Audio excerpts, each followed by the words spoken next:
Hello students हम कर रहे हैं क्लास 10th का साइंस का सेकंड बोर्ड एग्जाम 2026 जो आपका पेपर मई में होना है 18 मई को। ठीक है, चलिए बिना टाइम वेस्ट करे कर लेते हैं। ये साइंस का पेपर है, सेकंड बोर्ड एग्जाम 2026। पेपर है तो आपको पता ही है, आप फर्स्ट बोर्ड दे चुके हैं, हिंदी इंग्लिश दोनों में है पेपर, पर हम इंग्लिश में ही करेंगे, हिंदी वाले भी उस हिसाब से आंसर्स लगा लें। सेक्शन ए, फर्स्ट क्वेश्चन है from the following select the process in which combination reaction occur.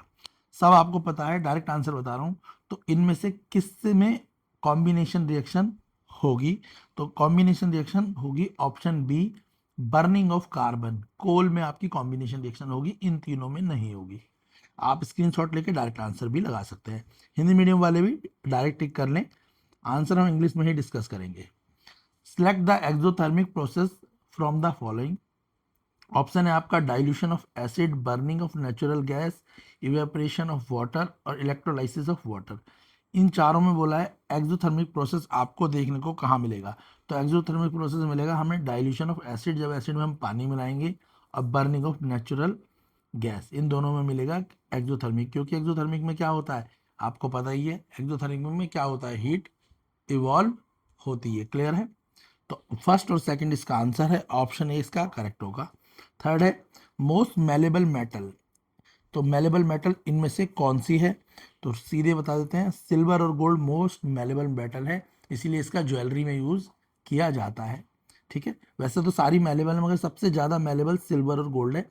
इनसे शीट्स भी बनाई जाती हैं पतली पतली, और तार वगैरह भी बनाई जाती हैं। नेक्स्ट है question fourth, consider the reaction of dilute hydrochloric acid with the following metal, aluminium, copper, iron, magnesium and zinc. अगर हम हाइड्रोक्लोरिक एसिड को रिएक्ट कराएं किसी भी मेटल के साथ, तो क्या होगा? जो करेक्ट ऑब्जर्वेशन है उनके हिसाब से करेक्ट ऑब्जर्वेशन कौन सी होगी? तो option C, most vigorous reaction with magnesium and no reaction with copper. Magnesium के साथ तो बहुत ही वाइग्रस रिएक्शन होगी, और कॉपर के साथ कोई भी रिएक्शन नहीं होगी। Question fifth, the number of covalent bond present in nitrogen molecule. Nitrogen molecule में कितने कोवैलेंट बॉन्ड बनते हैं? तो आपको पता ही होना चाहिए।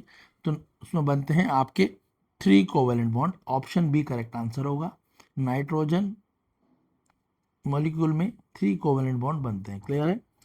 हिंदी मीडियम वाले आप इंग्लिश मीडियम वालों से ही टिक कर लेंगे। Next question 6, the value of human heart ensure that. जो वॉल्व्स होते हैं, sorry, the valves in the human heart ensure. तो ह्यूमन हार्ट जो होता है उसमें वॉल्व्स होते हैं, वो वॉल्व किस चीज़ के लिए होते हैं, या उनका क्या यूज़ है, या किस लिए हेल्पफुल है? तो इसका करेक्ट आंसर है आपका ऑप्शन सी, फर्स्ट और सेकेंड, फर्स्ट और फोर्थ। ऑक्सीजन रिच ब्लड को फ्लो करते हैं left atrium to left ventricle, और दूसरा डीऑक्सीजनेटेड ब्लड को भी फ्लो करता है राइट से राइट। याद रखना, जिसमें ऑक्सीजन होता है लेफ्ट आर्टरियम से लेफ्ट वेंट्रिकल में, और डीऑक्सीजनेटेड को राइट आर्टरियम से राइट वेंट्रिकल में, यानी ऑप्शन डी करेक्ट आंसर है। सॉरी, इसका आंसर ऑप्शन सी करेक्ट आंसर है, फर्स्ट और फोर्थ। नेक्स्ट है, the part of hind brain present immediately above the medulla is.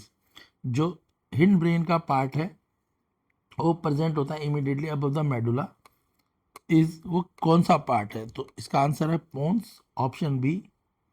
Hind brain में जो प्रेजेंट होता है वो पोन्स है। नेक्स्ट है, application of abscisic acid on plant promote. तो एब्सिसिक एसिड किस काम में आता है, उसकी एप्लीकेशन क्या है? तो wilting of leaves, option B abscisic acid. ठीक है, ABA acid wilting of leaf में काम आता है, या ये उसकी एप्लीकेशन है। Next ninth, the end product of meiosis in a reproductive cell in a plant. तो एंड प्रोडक्ट जो होता है म्यूसिस का in a reproductive cell in a plant, वो क्या है? तो है पोलन ग्रेन। तो जो म्यूसिस होता है उसके बाद क्या बनते हैं? पोलन ग्रेन बनते हैं। तो एंड प्रोडक्ट पोलन ग्रेन है जो निकलता है, यानी पोलन ग्रेन। म्यूसिस का एंड प्रोडक्ट क्या है? पोलन ग्रेन जो निकलता है। नेक्स्ट है, a garden pea violet flower in the dominant trait. Dominant trait में कौन सा है? वायलेंट है, पता है ना। डोमिनेंट का मतलब जो बड़े हैं। Over the white colour flower which are recessive, और जो छोटे हैं वो वाइट कलर हैं। When the parent plant with the violet color flower is crossed with the parent plant of the white color, violet और वाइट दोनों जब cross करेंगे तो पॉसिबल परसेंटेज क्या होगी? F1। यानी F1 प्रोजीनी में पूछी है, यानी F1 जनरेशन में पूछी है। तो F1 जनरेशन में हमेशा इक्वल होती हैं, यानी 50-50 होगी। F1 जनरेशन में हमेशा इक्वल होती हैं, ठीक है ना, याद रखना। और F2 जनरेशन में 1:4 या 25 रेशियो में होती है। क्लियर है, 25% अपॉन 75, ठीक है। तो यहाँ पर 50-50 होगी, ऑप्शन बी करेक्ट आंसर होगा, ऑप्शन बी। हिंदी मीडियम वाले इंग्लिश मीडियम को देख के ही टिक कर लेंगे। हिंदी मीडियम वाले अपने क्वेश्चन देख लें, मैं इंग्लिश मीडियम में लगा ही रहा हूँ।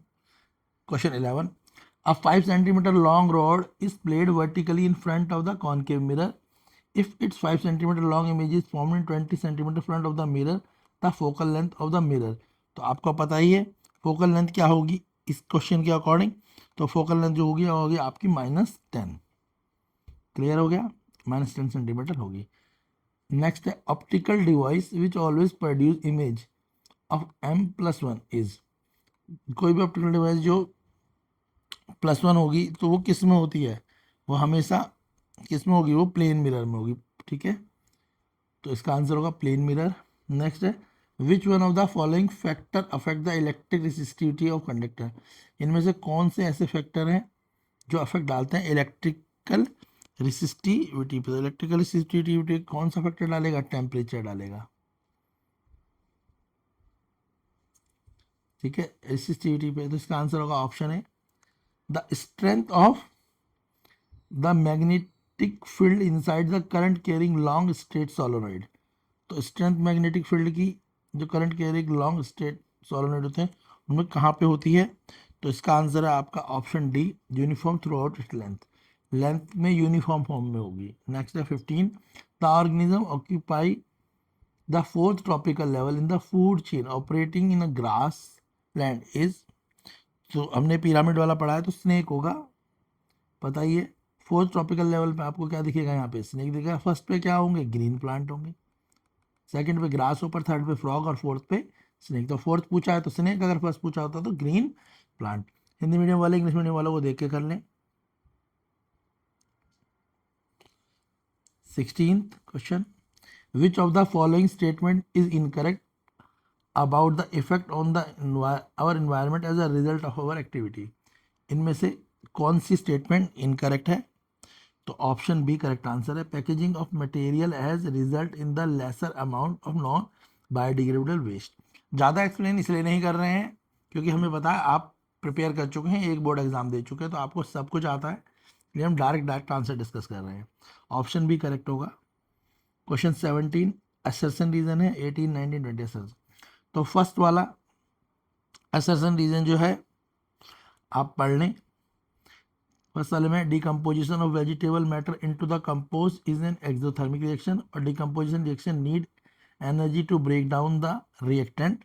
तो क्वेश्चन जो 17 है इसमें असर्शन और रीजन दोनों ट्रू हैं पर एक्सप्लेनेशन करेक्ट नहीं है। क्लियर है, ऑप्शन बी होगा। क्वेश्चन 17 का आंसर ऑप्शन बी होगा। क्वेश्चन 18 में भी ऑप्शन बी ही है, इसकी भी एक्सप्लेनेशन करेक्ट नहीं है। आप स्क्रीनशॉट ले लें, पढ़ खुद भी सकते हैं ताकि आपका टाइम बचे और छोटी ही वीडियो में पूरा पेपर हो जाए। क्वेश्चन 19, इसका आंसर ऑप्शन डी है, इसमें असर्शन फॉल्स है, रीजन ट्रू है क्योंकि हमने क्वेश्चन पढ़े हुए तो हमें पता है। क्वेश्चन 20, इसका आंसर ऑप्शन सी होगा, असर्शन ट्रू है और रीजन फॉल्स है। क्लियर होगा, स्क्रीनशॉट लेके भी आप आंसरों को देख सकते हैं। ये हिंदी मीडियम वाले, अब पर हम इंग्लिश मीडियम में ही करेंगे। सेक्शन बी, अब सेक्शन बी सी डी में इनके आंसर आपको डायरेक्ट डिस्कस कर रहा हूँ, अब डायरेक्ट स्क्रीनशॉट ले लीजिएगा, क्वेश्चंस देख लें आप, बोर्ड के पेपर में आपके कैसे क्वेश्चंस आए हैं, फिर मैं इनके आंसर्स भी डिस्कस कर लूँगा। हिंदी मीडियम वाले भी अपने क्वेश्चंस की फ़ोटो खींच सकते हैं, आंसर भी मैं हिंदी मीडियम वालों को भी दिखा दूंगा। ज़्यादा एक्सप्लेन इसलिए नहीं कर रहे हैं क्योंकि आपको सब आता है, फिर वीडियो लंबी हो जाएगी, 1-1.5 घंटे की हो जाएगी। ऑप्शन सी देख लें, फ़ोटो खींच लें दोनों ही बच्चे, हिंदी और इंग्लिश मीडियम वाले दोनों ही खींच लें, स्क्रीनशॉट ले लें ताकि आप अपने क्वेश्चनों की प्रिपरेशन कर पाएँ।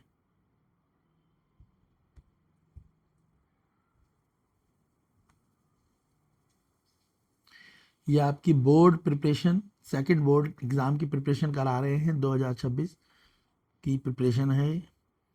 तो ये इंपॉर्टेंट क्वेश्चन है। बाकी आप चैनल पे जाके चैनल प्लेलिस्ट पे जो और वीडियोस हैं उन्हें भी ज़रूर देखें ताकि आप अपना जो सेकंड बोर्ड में जो आप चाहते हैं, आप जिस हिसाब से आप चाहते हैं कि आपका अच्छा रिजल्ट आए, तो आपके लिए ये क्वेश्चंस काफ़ी इंपॉर्टेंट रहेंगे।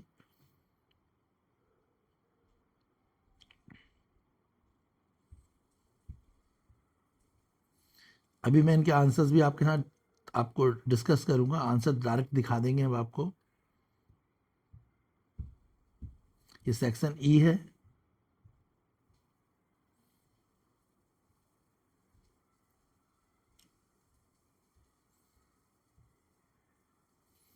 बाकी चैनल की प्लेलिस्ट पे ज़रूर जाएं और प्रीवियस ईयर क्वेश्चंस भी करें।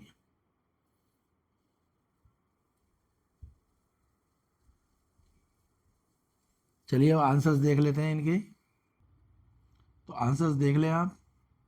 सेक्शन बी क्वेश्चन 21 से ये डायरेक्ट आंसर्स हमने रखे हुए हैं, तो आप आंसर्स देख सकते हैं। सारे ही आंसर चेक हैं, आप स्क्रीनशॉट ले लें इन आंसर्स के। ज़्यादा एक्सप्लेन मैं इसलिए नहीं कर रहा हूँ क्योंकि आपको आता ही है।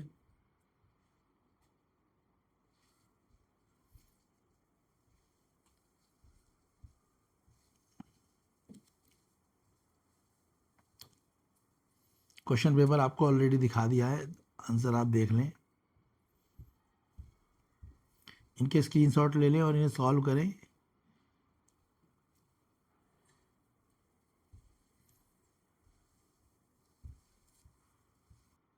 तो इन आंसरों का आप स्क्रीनशॉट ले लें। Question 26 section C question 27, 8, 29।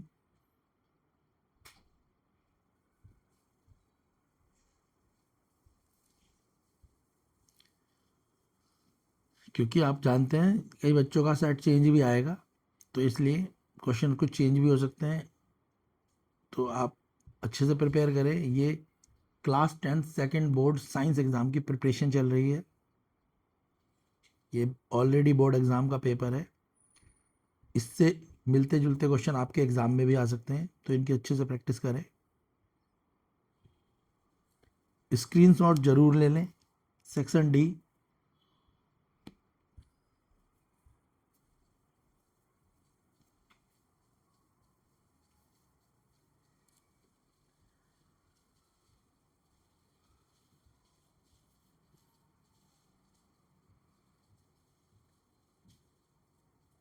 Question 35